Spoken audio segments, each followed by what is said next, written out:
Ladies and gents, today we're going to be looking at more Legion Endgame. I'm basically going to round it all up into one video, so please use the links above if you want to know about something specific. The idea that we are now past the moment with our audience, which is that something must be black and white. It's either great or it's terrible. In terms of just Legion as a whole, is Legion a failure or is Legion a great success? Honestly, we don't know the answer to that yet. But we have now seen the improvement, I think, with the feedback in the audience. I'm really amazed with you guys. We had a very negative video yesterday, which was actually met with a lot of discussion, a lot of good points, a lot of contrasting views, but not like overwhelming, fuck you, Legion's the worst thing in the world. I'm so happy that we're finally through that period of time, and people are really understanding now that there are going to be good bits, there are going to be bad bits, and we're going to look at all of those things together. We have looked at Suruma, and again, I'm really appreciative of the guys who went out and tried to make threads regarding that video on various websites, gauging the feedback of the general audience, and seeing exactly what we thought was the biggest hurdle Blizzard would have to overcome with Suruma, which is that there are no real tangible gear benefits, item level growth, which is the common player's misconception of what the game is all about. I must be able to do 5 more DPS, otherwise this content isn't worth, instead of just providing a fun video game experience, which is something Blizzard's really trying to achieve with Suruma. So having said that, what about actually gaining power? Because of course that is still very important to World of Warcraft. You have to progress your character in some manner. So we're going to look at all the different ways Blizzard has implemented into your Legion endgame, and hopefully seeing that this is going to be extremely different from Warlords of Draenor, where that entire system drastically failed the player, every player. So without further ado, let us begin. So the reason I'm bunching it all into one video is that I have a lot of other projects to work on. You guys are all waiting for different pieces of content. There are going to be spoilers in here, but what I will say is I purposely chose things that wouldn't really be hugely effective to your gameplay. So if it spoils you in some manner and it gets really upset, then I'm sorry about that. But for example, on the profession side, I decided to choose what I thought was the worst one, mining. What exactly could we expect from mining going forward with the new profession system? The idea that Blizzard came up with was that we're going to make the profession system much better, much more interactive. The idea of consistently just adding 100 points to your leveling system is neither intriguing or interesting to anyone, and quite frankly, as the game goes on, that number becomes just insurmountably off-putting. There's nothing like having to log in and say I want to level herbalism and seeing a big 800 point gap before you can start doing a lot of the stuff. So how have they tackled it? We were hoping, and I think I made a preview video discussing this, that the profession system would actually be a fully viable endgame option. So something you could put alongside raiding or challenge modes or PvP and then become a profession master. Will it end up that way? No, probably not, but it's a step in the right direction none the least. I have been hugely surprised with just how good the new profession system is. As I said, I selected both blacksmithing and mining. Anybody who's played the alpha will know that blacksmithing is a bit of a pain in the ass, yet interesting nonetheless. But mining, I think, is one that I can spoil completely, and you guys will get a fair understanding of how the profession system will work. So once you enter Legion, you will be obviously presented to increase your professions going forward. Now, the way that's going to be presented to you is a number of ways. You can either, in the case of mining, and this will mostly be about mining, as one of the few that I've discovered, is that you'll start mining and then suddenly your first mining node is no doubt going to give you a quest. That quest is going to ask you to go to the Dalaran capital and speak to the mining trainer there. From there, this is where this really takes off and is actually something that blew my mind consistently through doing it. What you'll then do is be told, okay, you have mined X things. So that could be fell slate or laystone, something along the new materials that are presented in Legion. And then what will happen is they will say, right, you are a novice at mining this material. And then you'll get a menu in your profession system that will give you 1 star. You're an absolute basic novice at doing this. Over the course of mining, you will eventually become aware of an area inside High Mountain that is going to be populated by people who are Taurans of the High Mountain tribe, who have a very long history of mining and smithing. This is really weird. They have put a lot of lore and story into mining. I know, it's really weird. So eventually you're going to get sent up to speak to these guys, and they're going to be like, oh, you're a miner, I can sense it in your blood. That's pretty cool. And then they'll tell you a huge story of a very famous High Mountain tribe member who was a miner. And he eventually went on his own way out of curiosity. They say he set sail to the seas, and you'll learn the story of this. And then on its way, it just leaves you with that as the end of the quest. You complete the quest by finding out about this long-lost miner who apparently carved entire villages out of canyons and mountains, and this guy's pretty damn cool. They'll also teach you to learn how to mine properly, and this is where the star system comes into play. They'll ask you to go ahead and mine massive mining nodes, but don't create any waste. And the way you do that is perfect your mining skill. You'll go out and mine them. It's a simple mine the things quest. And come back and you'll say, did you have any wastage? Did you break the special pickaxe I gave you? You didn't? Cool. Now you're level 2. And level 2 means a number of things. It means that you're going to be able to mine more of the ore per node. So a level 1 miner on a particular type of stone, this is individually categorized per stone, you level each stone individually, you will mine something like anywhere between 1 to 4 pieces of ore. At level 2, you'll get something like 2 to 6 pieces of ore, okay? But it will also give you the opportunity to mine twice the same node because you did it very carefully. Now, I will say that on the current build of Legion Alpha, I never got any node to be mineable twice, but it certainly says in the description of your level 2 ability that you absolutely should be able to mine things twice, so I just assume that's not working just yet. After you get told the story of this historic miner and his little legacy, eventually when you're out mining, to my fucking surprise, I mined something and a piece of paper dropped out of it. In between the rocks lied a note. You carefully fish it out and it says something about this famous miner. What? I was like, what the fuck? Okay then. So I then return over to the High Mountain Tribe, where they then say, you found a note? This is written by him. This is crazy. That is so weird. Keep an eye out for anything else. And I was like, oh, I thought this was going to be the end of the quest line at this point. I was like, oh, okay, so that's level 3. You find the note. Or at very least, I expected it to give me a quest to say, okay, go and find more of the note. Something we'd all expect. So, over the next few hours, I went off mining again. What happened? I mined a node.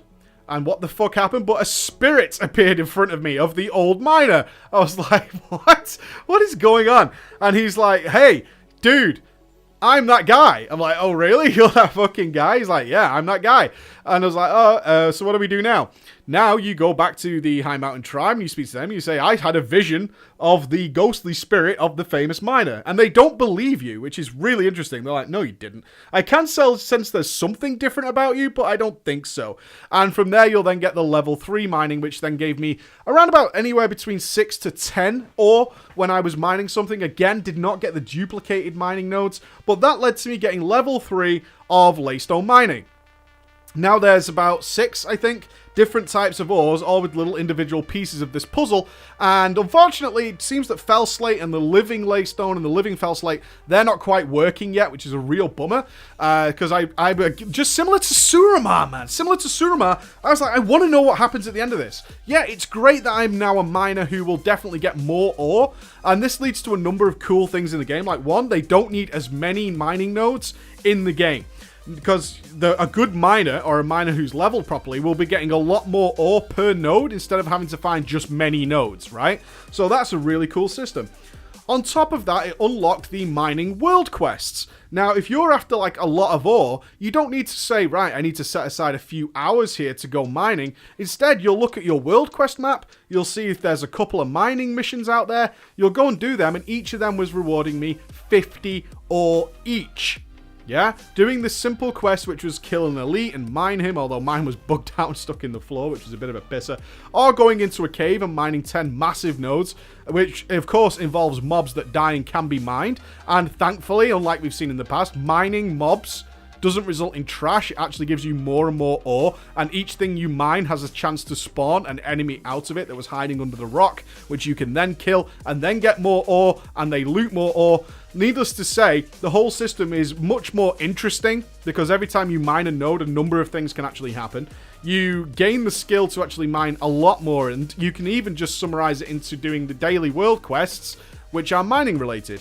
You compare that to your garrison of just going into your mine and speeding through it with coffee and tea, then it's an absolutely far better, far more interesting system. 2 thumbs up. They made mining interesting for me, and not a burden. At no point while I was trying to do the blacksmithing stuff, which I've done some extensive work on as well, did I feel that I needed to go out really farming mining.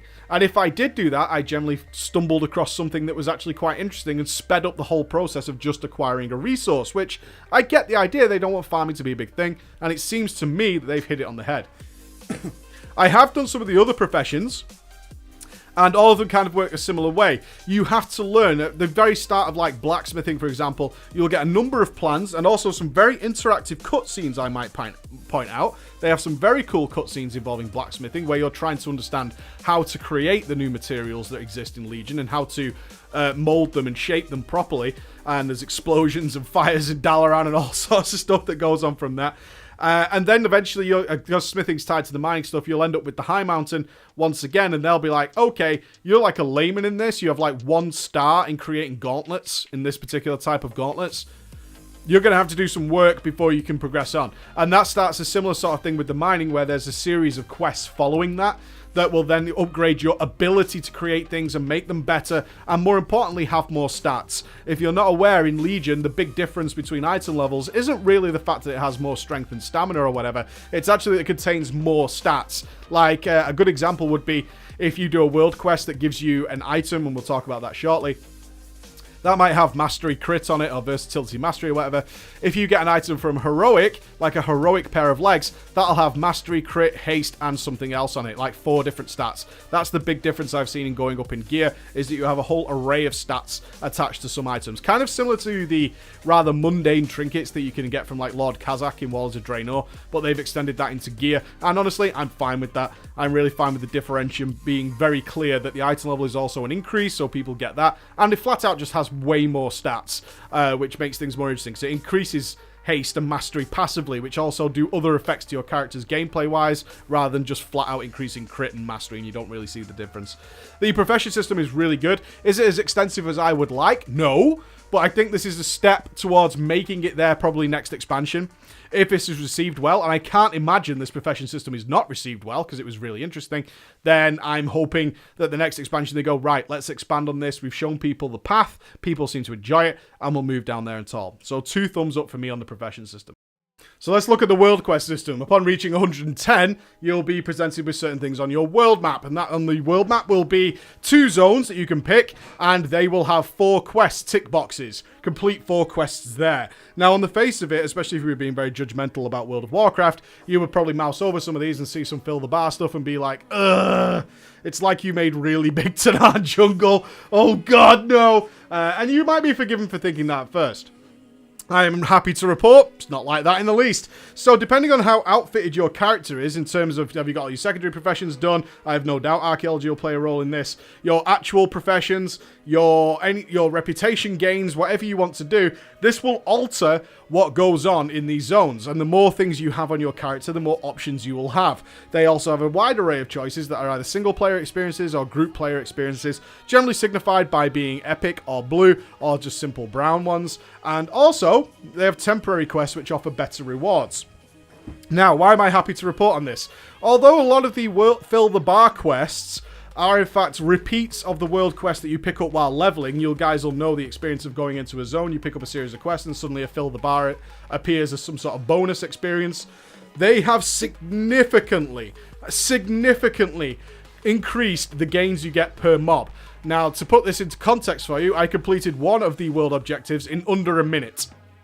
I say that as I arrived at the area, jumped into a bunch of mobs, bladestormed them, and finished the quest before my bladestorm was back off cooldown. That's pretty much how fast these world quests go on the whole. They are really, really, really quick. And this is a thankful experience because it never gets boring. If you're only there for a minute, you get a nice, decent reward and you get to choose what your reward is. I also want to point out I got really decent gear doing this in about an hour. The great thing about this is you complete any of the 4 that you'll be presented with, and if you have mining, you'll have mining quests there, which I talked about earlier, give you a significant reward to that. You can pet battle, you can PvP, you can do fill the bar stuff, you can do group stuff. We did some of the group stuff. What we found is if you've got 2 decent players and a decent setup, it's going to take 2 of you to do one of the blue quests. Generally speaking, that's probably looking at 3 or 4 people, honestly, to get them done efficiently. At least 3 if you're more of a casual player, I would say. You want at least 3 people to do that, but there's generally a lot of people floating around the area, so that's no big deal. The epic ones, you want at least 5. You want at least 5, or if you want to do the world boss, you're going to need many more than that, obviously. So there's a lot of temporary stuff in there, like temporary timers. If you get there quick enough, you'll get it done, and all sorts of different choices to do there. So I'm going to talk about a few of those in a moment. What I will say is currently the actual final reward you get, the cachet for completing getting 4, isn't yet implemented. It only gave me a little reputation token, so there's bound to be something quite cool in there, I would imagine. They've said there's going to be mounts and pets and all that kind of stuff. What I then found surprising is that after you complete your 4, the world quests don't disappear. I was fully expecting them to say, right, you've done that for the day. We don't want to overburden you. Yeah, a classic mistake Blizzard's made in the past is trying to limit what players do, either through gating content or simply switching off access once you've completed a certain moment in the game, and then you can't continue. All my world quests remained, including the ones in the other zone that I hadn't bothered doing.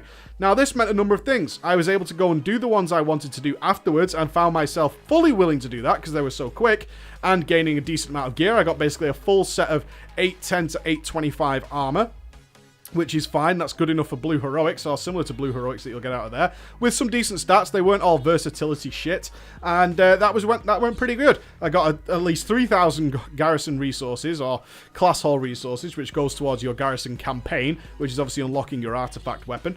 All the time I was picking up reputation for my zone, and I got to pick and choose whatever I wanted to do. What more can you ask for? I ask you, really, what more can you ask for from that? There is a drawback here before I go into some more specifics. The drawback is this is really opening the floodgates to people to bitch about flying. And I can say that because as somebody in Warlords of Draenor who was not on the flying bandwagon and knew it wouldn't change much, if anything, for most people, what I could tell you is that I absolutely missed flying while doing the world quests. They're so quick, but they are incredibly spread out, and some of them are in really dodgy terrain, particularly in like High Mountain and Stormheim.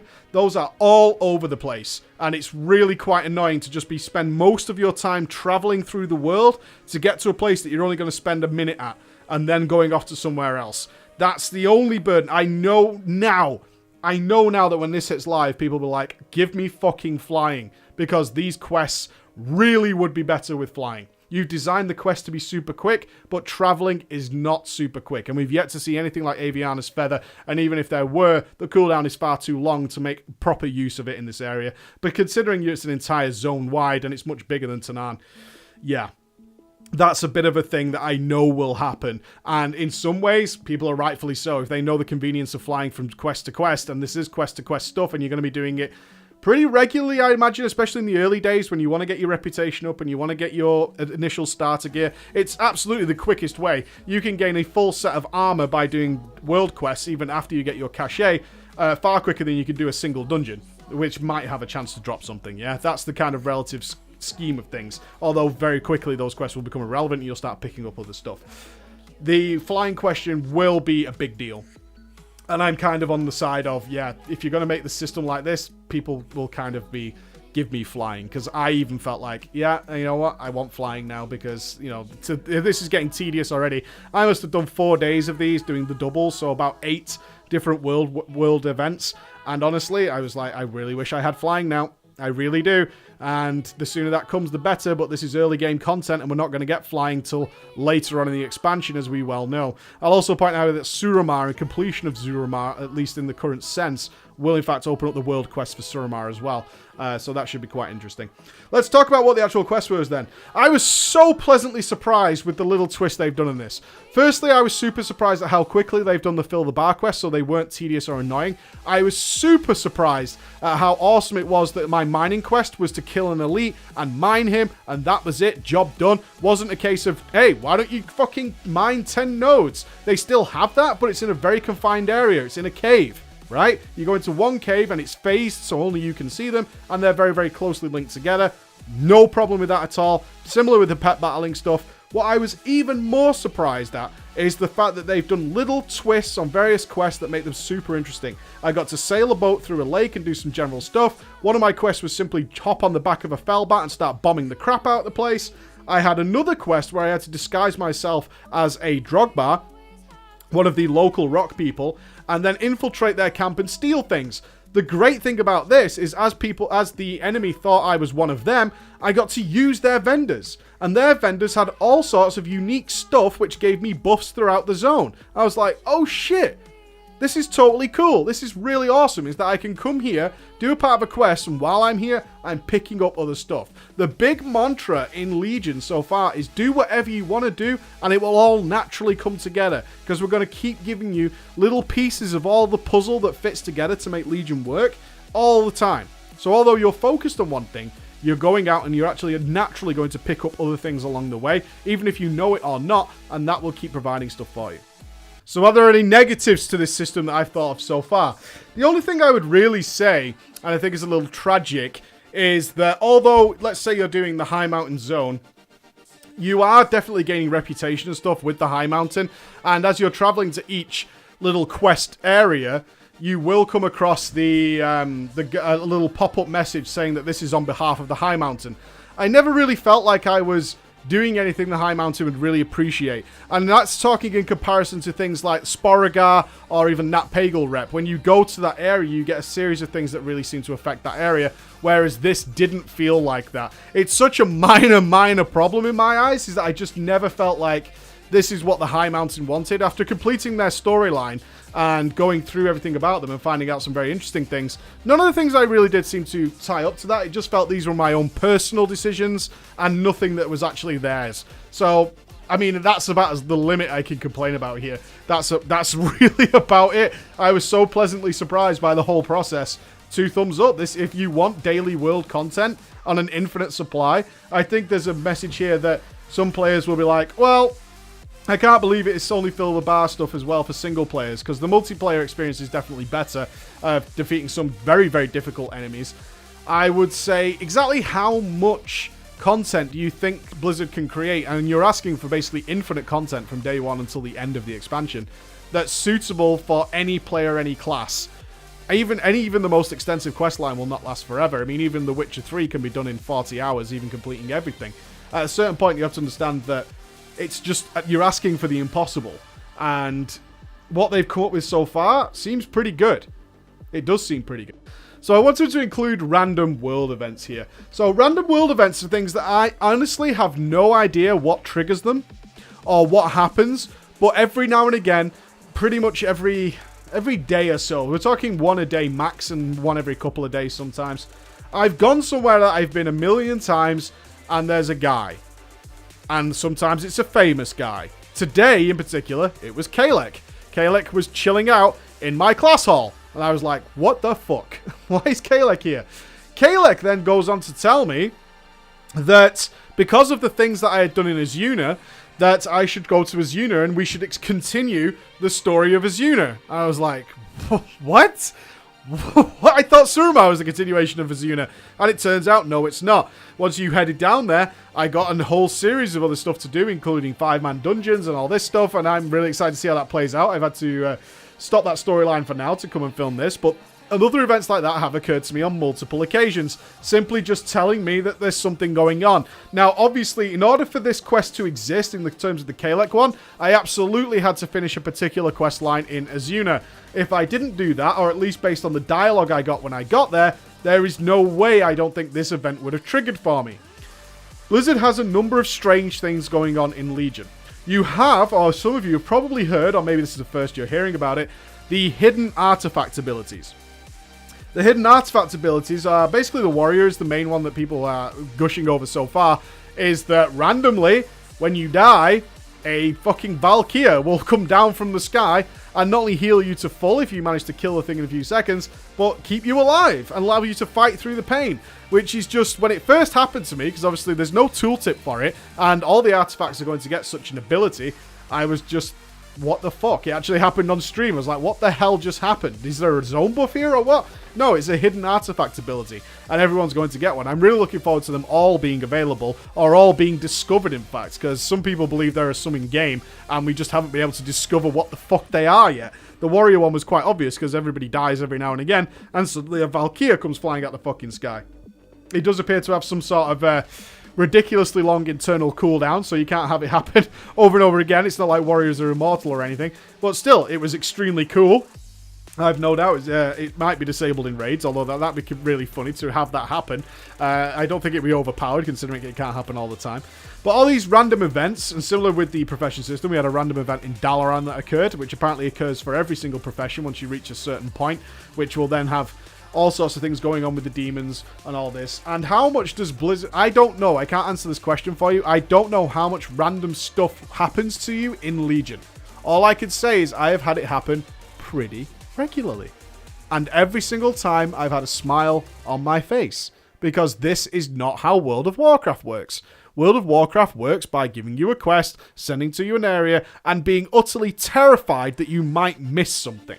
So they point it out blatantly with a big yellow exclamation mark or a big giant pop-up on your screen that this is stuff. Go here to find this stuff, yeah? They tell you, oh, thank you for doing this. You should head here because there will be more stuff to do. Literally, playing World of Warcraft in Legion, I have random shit, random caves, random stuff happening to me all the time that I know I've been over before. Because I did these zones 100% while leveling. I know that's happened, and yet there's something new waiting for me. How much of it there is, I don't know. It could be very limited, but as I said, every single time it has happened, I've had a real big smile on my face. The final thing I wanted to touch on was, of course, the quest to find out the history of your artifacts. Now, I haven't got much to say on this, unfortunately. You get the quest presented to you at level 110 to say, hey, why don't you go and find out about your artifacts? It gives you 4 things to do. And it started rather promisingly. Just a note that has been scribbled by one of your followers just gives you the clues as to where you should start. You should maybe look into Booty Bay and see what's going on there. You should do something involving a library where you might find some Scarlet Crusaders. One of them is Blackrock Hold and the other one is Suramar. And you have to go hunting for these texts. So obviously you're heading over to Scarlet Library. That was pretty cool to go back to. And to go and see the old Booty Bay. But unfortunately the quest seems to be broken for me in Suramar, which is a real bummer. So I can't really tell you what happens with this. It might be terrible. It might be boring. It might be very much like the Lawmaster quest that you could do in Mists of Pandaria, where where you just flew around in a big circle. And then you got the tabard at the end of it. It might be just something like that. I know it involves unlocking a lot of skins. So I assume there's multiple parts to it. I'm going to wait until my Suramar is currently broken. I think I progressed a little too far in it, and the recent update actually screwed Suramar up for me. A lot of the things that I know are here or I have unlocked are actually missing now, which is a bit of a pisser because the zone is so heavily phased. It's potential that the book that I'm looking for is actually phased out of existence for me, so I might have to do that on a different character. But I'll come back to you when I know more about that. I just know there is another endgame option that you can go for, and it does result in more skins for your artifact weapons. In conclusion then, so you obviously still have, and I haven't touched on them here because I don't think they need explaining, the normal dungeon process, heroic dungeon process, and of course the challenge mode system. I've been doing the challenge modes as and when I possibly can, depending on the group that gets to do them, and I'll present a sort of overall view when we have more access to them. At the moment it's very limited, although they are looking absolutely fantastic. I just want to be able to get a better impression before I go put all my eggs in that basket and sort of deliver a message to you and then go, oh shit, the rest of them were really bad.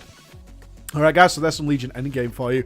I hope that entices you for several of the things you'll be able to do when Legion launches. Alright, bye bye.